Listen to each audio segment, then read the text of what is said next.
A reporter was shot at with rubber bullets on live TV. And this is an ongoing problem where the LAPD and ICE are using extreme amounts of violence when they think no one is looking. And this came out a couple of days ago. I don't think that's got nearly enough attention. Here's what the LAPD was doing when they thought no one was looking. Peaceful protests and enforce the law when criminal acts occur.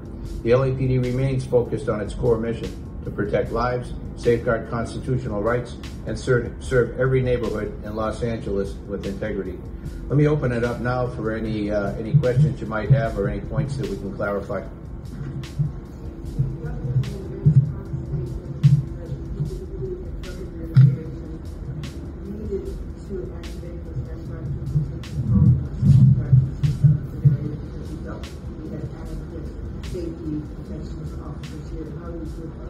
Yeah, if I don't know. So that was a police commissioner in the background. Obviously, the person who filmed this video very smartly juxtaposed it with what's actually happening versus what they're saying.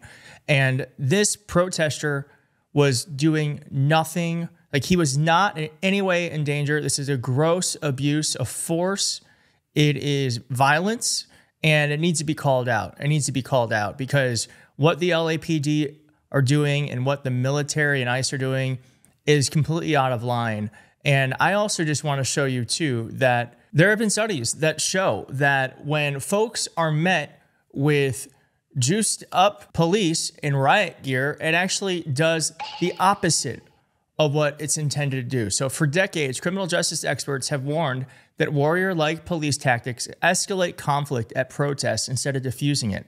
Between 1967 and 1976, 3 federal commissions investigated protests and riots. All found that police wearing so-called riot gear or deploying military-style weapons and tear gas led to the same kind of violence police were supposed to prevent. Yeah, when you start to treat the public like they're in a war zone, they start to act like they're in a war zone. I don't blame anyone who thinks that it's an escalation when police are in riot gear. They should just look like plainclothes police officers, and I think it would really calm things down. I don't know where we went wrong when we started putting the police in military-style outfits and gave them military weapons. There's a gross incompetence.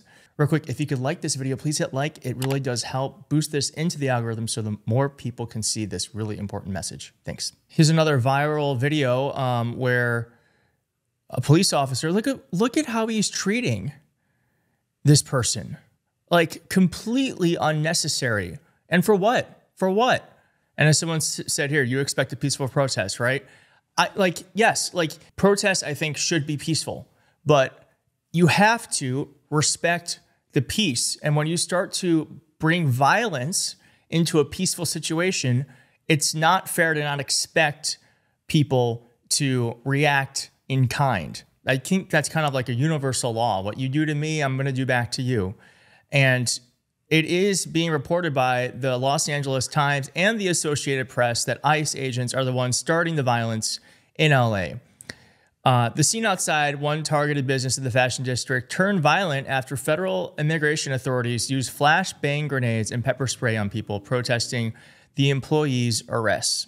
And we've seen this in real time where a reporter, an Australian TV reporter, was shot by LAPD with rubber bullets while covering the protests. Rubber bullets at protesters, moving them on through the heart of LA.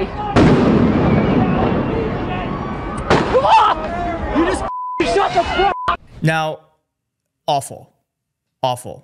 You can see the officer aim it at her, knowing he's aiming it at a journalist. You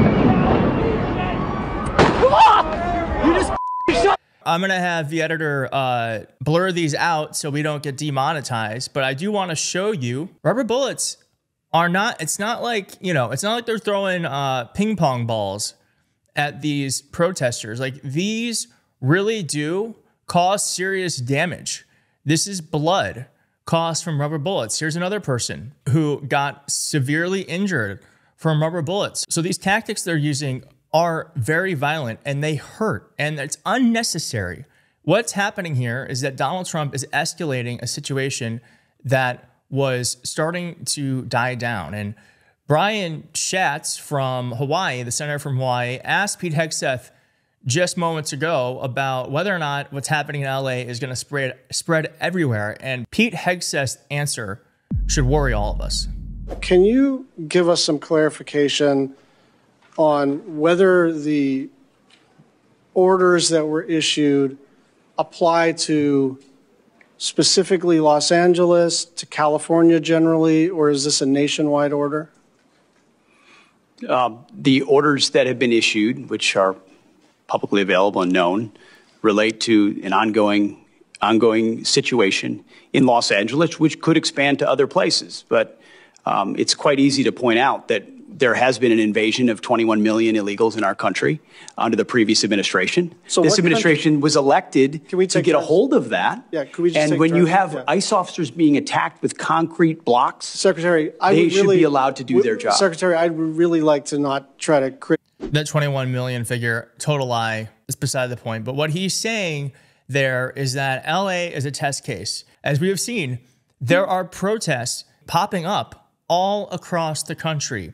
In Dallas, in Houston, in New York City, in Seattle. And so what's happening in LA, they could use as a blueprint to do in other major cities. And I'm afraid that we're going to have a situation where the federal government is suddenly occupying major cities. And then if that's the case, then it's like, well, how long are they there for?